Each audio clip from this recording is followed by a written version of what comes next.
Welcome. I'm Kinetic Symphony. I hunt down and report on mysterious and weird, true stories, from glitches to the paranormal. Case file number 705, written by Alea Lacta Est 21. A phone booth, 3 ladies, and a weapon to my head. So this happened over 20 years ago, but only recently I came across a sub and decided to share. I never really knew or thought about a glitch, even though I've watched all of the Matrix movies. But let's get to the nitty-gritty. I lived in this very metropolitan city.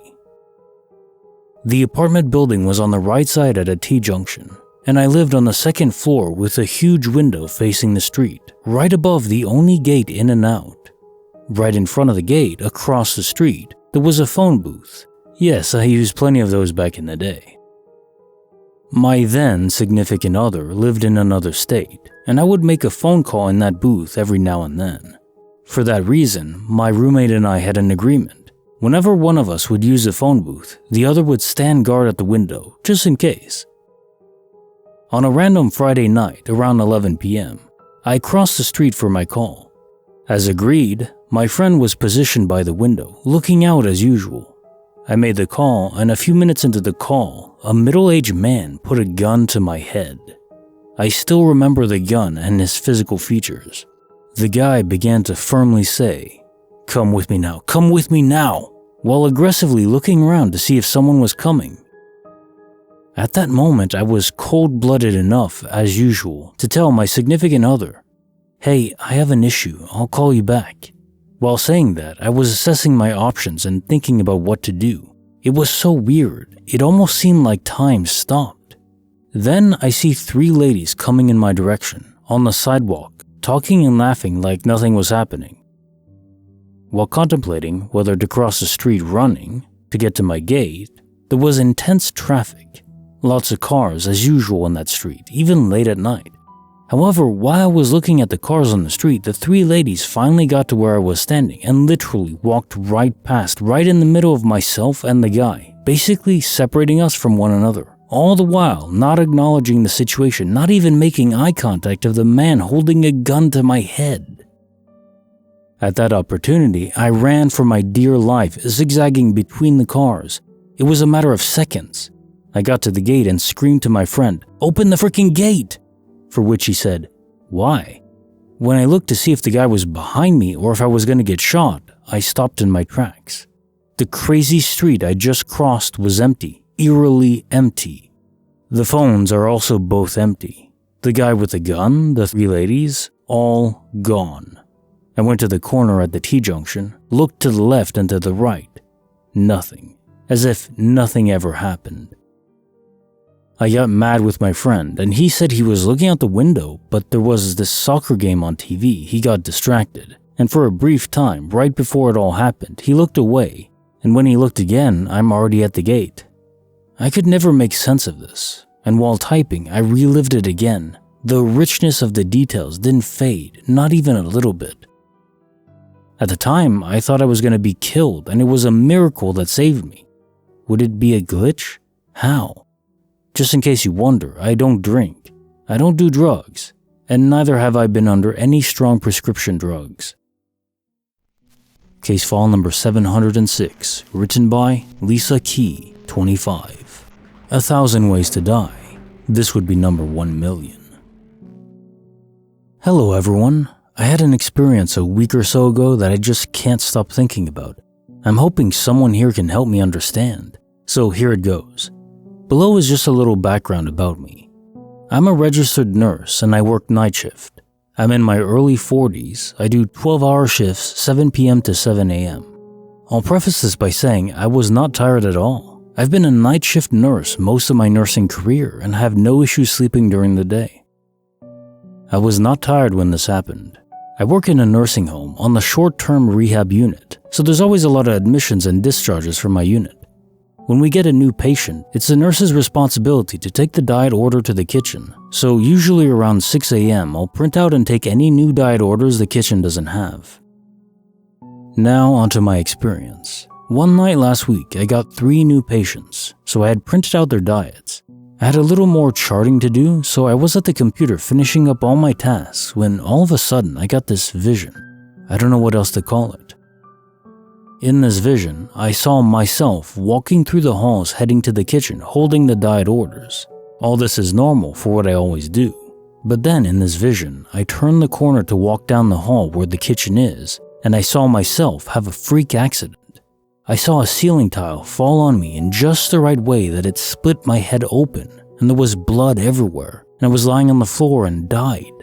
It was like I had just watched a short excerpt of a movie, but it was of me dying. The vision only lasted a couple of seconds, but it totally freaked me out. It was like I was actually supposed to die at that exact time. My usual routine was thrown off though, because I was a bit behind due to finishing up some charting. I stopped charting and I was so confused at that vision. I've never had anything like that happen to me. The only thing close to that I've experienced is 90% of the time when I walk down a set of stairs, I can picture myself falling down them. I think I may have died in a past life falling down the stairs. I'm very sensitive and awake to a lot of things in this universe, still learning more and more every day.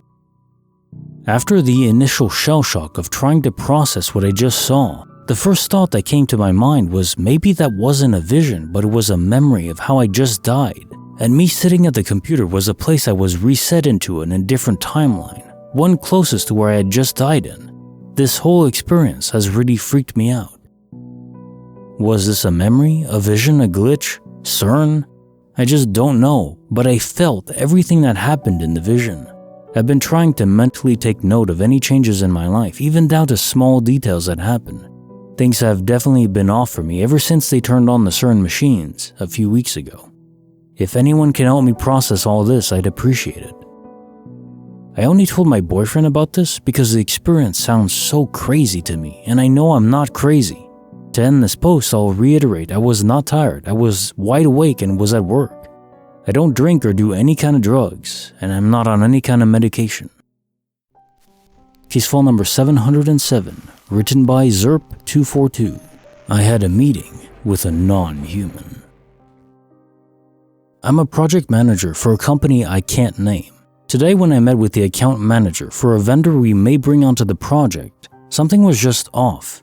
He was young, maybe late 30s, looks as if he had a stroke in the past, but that wasn't it.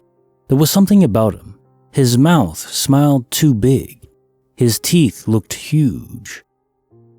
His head was so long, almost unnaturally long. In fact, everything about him wasn't quite right. It sounds like I'm being insensitive, and I'm guilty about feeling this way. But when he started talking, everything just felt wrong. Alarm bells went off in my head. This is not human. You have to get out of here. It was a normal freaking conversation, and I have had hundreds of meetings like this, with all kinds of shapes and sizes of humans. And I can't stop thinking about this one. What do you guys think? My brain glitching out? Has this happened to anyone else? Meeting someone you just feel like isn't human. Case notes for file 707. I had a meeting with a non-human. So this brings to light the halo effect, and in this case it would be the opposite, but for those who don't know, the halo effect is regarding our innate bias towards people who are beautiful, conventionally attractive people. We subconsciously have this effect in our brain going where, okay, well, they're beautiful, so they must be competent, they must be benevolent.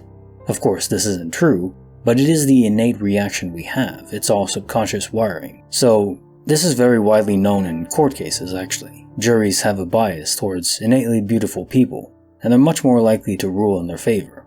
Also applies in business and virtually every aspect of life, dating of course. So in this case it's the opposite, the reverse effect of this. It can be hard to trust them, even though it doesn't mean that they're bad people. You just don't know them. It's all innate instinct.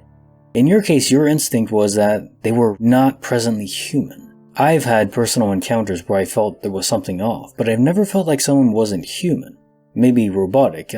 There's all kinds of memes about Mark Zuckerberg. But let's say for the story's sake that this was indeed not a human.